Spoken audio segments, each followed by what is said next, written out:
confundida. También existe el mito de que somos inasequibles, o sea, que solamente la gente de dinero, de clase alta, debe tener o puede tener acceso a un psicólogo, a una psicóloga. Ese es un mito, que es importante que la gente entienda que no es así, que en los centros de salud pública hay psicólogas y psicólogos y muy buenos, ¿no? Y que pueden encontrar con psicólogas y psicólogos muy buenos. No sé, habría muchísimos mitos sobre nosotros, ¿no? Que solamente trabajamos con la gente cuando está esquizofrénica, comúnmente conocida como loca. Como loco. Y no, la psicología sobre todo trabaja y tiene muchas áreas interesantísimas de trabajo que tienen que ver con la prevención primaria. Y la prevención primaria, como ustedes sabrán, pues va en ese sentido de trabajar antes de que ocurra el evento, la enfermedad, la insanidad. Incluso esa era una de las preguntas que usted opinaba sobre esas personas que decían que un psicólogo solamente es para locos. Sí, no, también tienen poca información, tiene que ver con nuestro sistema de educación. Efectivamente. Le falta como que se entienda esto, ¿verdad? Que no, que trabajamos prevención, más que nada, ¿no? Sí, claro, yo que soy psicóloga clínica, trabajo mucho sobre la patología y con pacientes o usuarios y usuarias que ya tienen una condición mental, pero la mayoría de los psicólogos trabajan ampliamente procesos preventivos. Y si no así de inicio, después que la terapia avanza, la terapia psicológica avanza, pues para dar el alta a ese usuario, a esa usuaria, a ese paciente, se le deja un plan preventivo. Tiene que ver con que una persona tenga una psicopatología, que ya sí es algo clínico, ¿no? ¿Qué tan importante es un psicólogo en la vida de una persona con esquizofrenia? Es vital,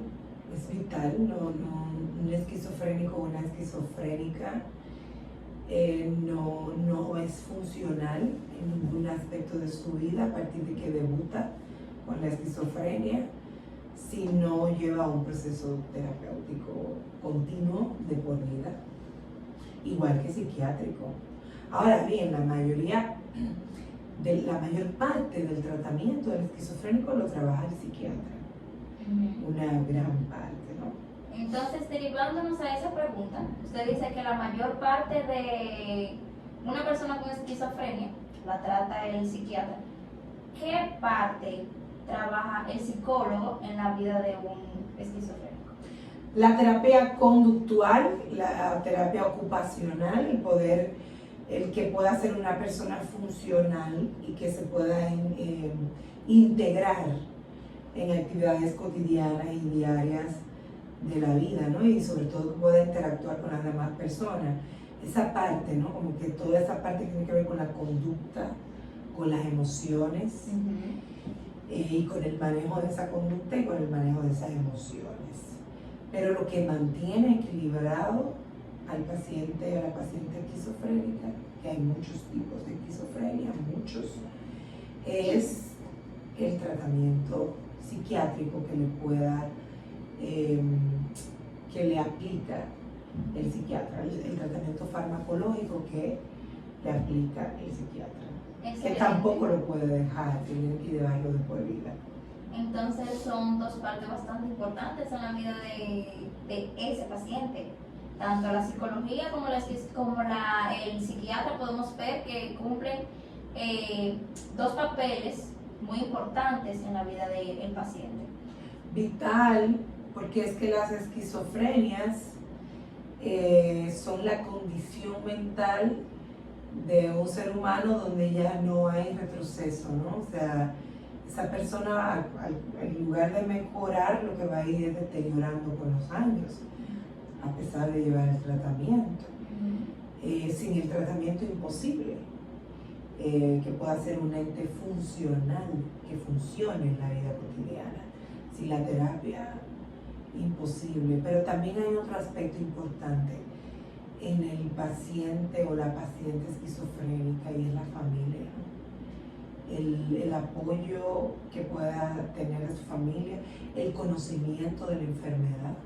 Cuando en una familia se diagnostica un esquizofrénico o una esquizofrénica, la familia debe tomar la terapia psicológica, se debe tomar terapia familiar, entender cómo llevar ese proceso y luego igual continuar tomando terapia para su autocuidado, porque es la familia del esquizofrénico que se va a encargar de él o de la esquizofrénica la mayor parte de ya toda su vida hasta que muera. Muy bien. ¿Qué tan importante es que un personal de la salud cuide su salud mental? Bueno, pues eso es psicología 101, ¿no? No se puede, no podemos trabajar en el desequilibrio. Hay una frase, hay muchas frases que son muy costumbre o que incluso sostienen mitos, pero hay otras que son muy reales, que parecen cliché, pero son muy reales. Y una de ellas es esta que dice que no podemos brindar lo que no tenemos. Excelente. Entonces necesitamos mantener, no somos perfectos, ni perfectas. Efectivamente. Tenemos temas muchos, aparte de lo que nos carga del trabajo que realizamos. Y por eso tenemos que acompañarnos de nuestros terapeutas. Yo no confío en un terapeuta que no tenga su terapeuta. Yo. Porque entiendo y sé lo que significa realizar este trabajo y que sola o solo no podemos hacerlo. Y el que asume que puede entra como en un egocentrismo, en una grandiosidad y en el mega extraordinario terapeuta, que eso tarde o temprano lo va a llevar a cometer errores. Entonces por eso es vital que yo pueda trabajar en mis propios temas, mi salud mental, buscar mantenerla en equilibrio. Exacto. Entonces, ¿cómo usted maneja los casos difíciles y dolorosos? Pues siempre, antes que nada, tengo que hacer esa anamnesis que le llamamos en psicología clínica, que es todo lo que implica el levantamiento de información, tanto la información psicológica a través de evaluaciones psicológicas, las que correspondan para el caso que sea, evaluaciones médicas, evaluaciones neurológicas que son necesarias, que no las hacemos nosotros, sino que referimos para que el personal capacitado, médico capacitado la realice. Y pues a partir de tener toda esa información, toda esa historia clínica, historia familiar de estos usuarios o de esta usuaria, pacientes, hacer un plan de trabajo con objetivos para ir trabajando uno por uno, ¿verdad? La transformación, el cambio, la mejora. Hay casos muy complejos donde no podemos trabajar solo, ni sola, y tenemos que trabajar con terapeutas o en compañía de terapeutas especialistas en otras áreas que son muy importantes. Por ejemplo, cuando trabajamos, le decía yo ¡Rosa! Ale estaba en la puerta. Ale estaba donde la puerta. está bien, que Luna está allá atrás. Cuando, por ejemplo, los niños dentro del espectro autista, no lo trabaja un solo profesional. Le mencionaba de los casos de agresión sexual, que son muy intensos, ¿no? Y difíciles, complejos, digamos, muy complejos. No lo trabaja una sola, por ejemplo, tiene que hacerse acompañar a un especialista en duelo, hay que crearle a esa niña o a ese adolescente plan de vida, y entonces ahí entran otros tipos de terapeutas. No le trabaja la parte clínica, todo lo que tiene que ver con lo emocional, pero entran otros y otras terapeutas. Los casos de violencia, que son mi especialidad de tantos años, no lo tenemos posible trabajarlo solas. Siempre se hace en compañía de coterapeutas, estudios de caso, terapias grupales. Incluso trabajamos mucho los temas de violencia, lo trabajamos mucho con los trabajadores y las trabajadoras sociales, que lamentablemente tenemos poco en nuestro país. No, mi De eso- mamá no vamos. Ya casi vamos. Que me están haciendo una entrevista. Me están haciendo una entrevista. Esto en vivo. Y así se trabaja los casos complejos de manera integral Claro, y con las otras- demás con otros personas. equipos, Claro. ok.